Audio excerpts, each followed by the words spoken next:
The actual events of this hack are known, but the names of the attacked banks and involved employees were never disclosed. So to tell this story, we created Maxim. That's him. It's the 8th of April, a regular Tuesday. He works in a Ukrainian bank. He's a well-respected employee, but he has a bad habit of not installing his Windows updates.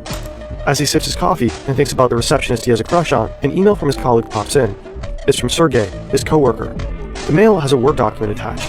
It translates into Compliance with Federal Law 115, dated 21/7/2014. Sounds important enough. Maxim clicks on it. He reads it, closes it, and continues his very ordinary workday.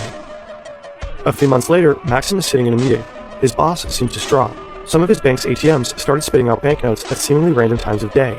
It seems like whoever was lucky enough to show up at the right time could just grab the money. The bank might be the victim of a cyber attack.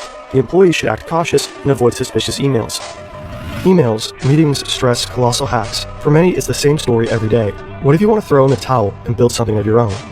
The bank hired Kaspersky to investigate their problem. Suddenly all your ATMs are empty. You know that something had happened.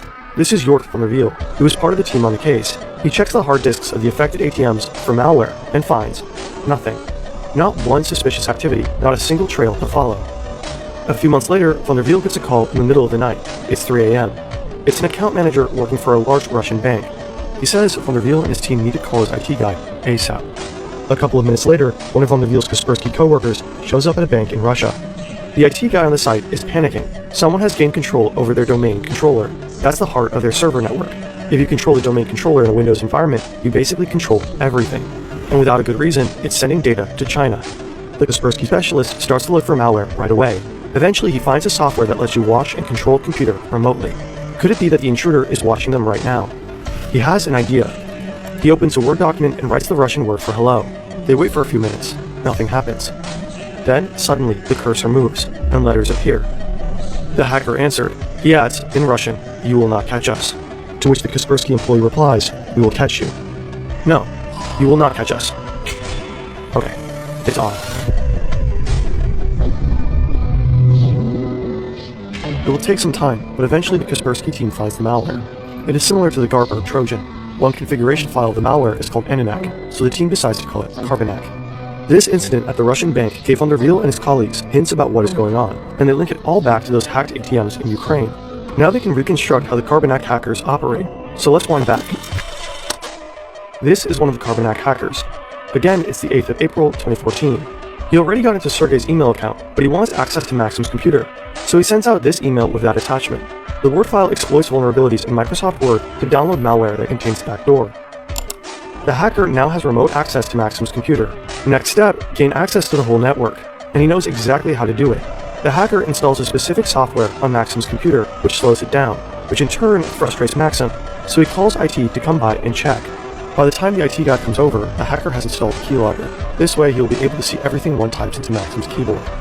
The IT guy starts to investigate. To do so, he needs to type in his admin password, and bingo. The hacker got the admin's password. He tries it out on the domain controller, and yep, it's the same. Now he can go look for the computer in the network that controls the money transfers and the ATMs. But he doesn't attack right away. Instead, for months he silently observes the employees managing the transactions. Once he fully understands the process, he proceeds. To steal the money, the Carbanak group developed 3 different methods. One way is to transfer money from so-called transaction management accounts to their own accounts. To avoid suspicion, they raise the balances by the stolen amount beforehand, keeping the total unchanged. Since banks check accounts only every 10 hours, the transfers go unnoticed. Another way is to take control of specific ATMs to let them spill out banknotes right into the hands of money mules. These are men hired through the Moldovan mafia who collect the money and send it to their bosses. In exchange, they get to keep a small cut. The third method is the most sophisticated. The hackers set up a couple of bank accounts in the names of their money mules, including debit cards.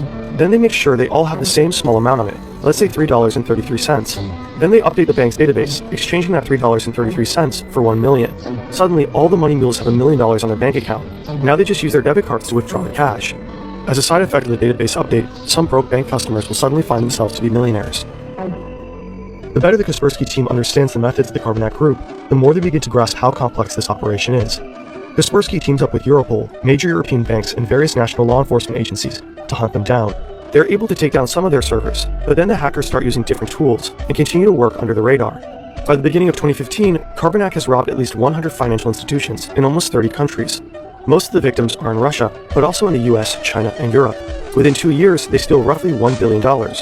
They appear to be unstoppable, until someone screws up.